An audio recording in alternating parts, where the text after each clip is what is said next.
شام کی خانہ جنگی میں ہلاکت خیز بہت سی چیزیں ہیں، لیکن سب سے زیادہ لوگ روایتی ہتھیاروں کا نشانہ بنے ہیں، نہ کہ کیمیائی ہتھیاروں کا۔ گزشتہ 2 برس میں تفتناس کے اس قصبے پر بہت بم برسے ہیں اور ایک مقامی صحافی نے ایک حملے کا ریکارڈ رکھا ہوا ہے۔ ملبے سے بھرے راستوں سے گزرتے ہوئے ابراہیم نے ہمیں وہاں پھیلی تباہی کا منظر دکھایا اور چند ہی روز پہلے کے آخری فضائی حملے کی فلم بھی جو اس نے خود بنائی تھی۔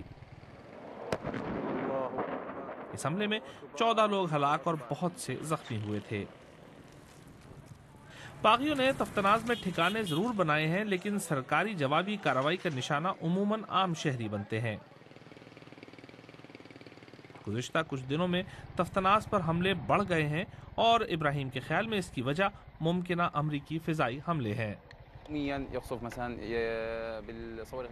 پہلے عام شہری بلا وجہ بمباری کا نشانہ بنتے تھے، لیکن امریکی حملے کے امکانات کے بعد سے بمباری تیز ہو گئی ہے، کیونکہ حکومت دکھانا چاہتی ہے کہ وہ اب بھی بہت طاقتور ہے۔ آخری حملے میں ایک گولہ اس گھر میں گرا تھا جہاں لوگ یہ سمجھ کر واپس آ گئے تھے کہ اب وہ محفوظ ہیں، لیکن ان کا خیال غلط نکلا۔ 1.25 سال کا عبد المجید گھر میں کھیل رہا تھا جب بم گرا۔ اس کے چہرے کے زخم اس جنگ کی بلا امتیاز بے رحمی کا واضح ثبوت ہیں۔ اس کا باپ ناراض ہے کہ دنیا کو شامیوں کی حالت زار سے کوئی دلچسپی نہیں۔ سب کیوں خاموش ہیں؟ کیونکہ ہم مسلمان ہیں۔ آپ کیا ہیں؟ عیسائی؟ یہودی؟ میں پھر بھی آپ کا احترام کروں گا، لیکن کیا ہمارا لہو آپ کے خون سے سستا ہے؟ آپ نے ساری تباہی دیکھی ہے، کیمیائی حملے بھی، گولہ باری بھی، لیکن کسی نے بھی کیا کیا؟ مجھے تو لگتا ہے کہ دنیا ہماری حالت سے لطف اٹھا رہی ہے۔ عبد المجید اب ان لاکھوں شامیوں میں سے ایک ہے جو اپنے ہی ملک میں سلامتی اور محفوظ مقامات کی تلاش میں ایک سے دوسری جگہ بھٹکتے پھر رہے ہیں، حالانکہ تحفظ پورے ملک میں شاید ہی کچھ ہی جگہوں پر مل سکتا ہے۔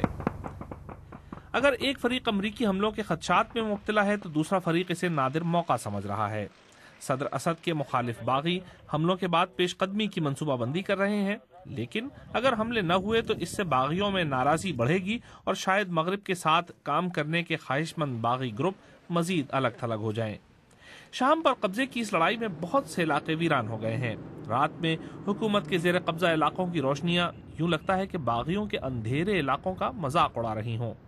مختلف شامی گروپ بھلے ہی اپنے ملک کے مستقبل کے لیے الگ الگ خواب رکھتے ہوں، اس بات پر سب متفق ہیں کہ شامی عوام کے مصائب اب لازماً ختم ہو جانے چاہیے۔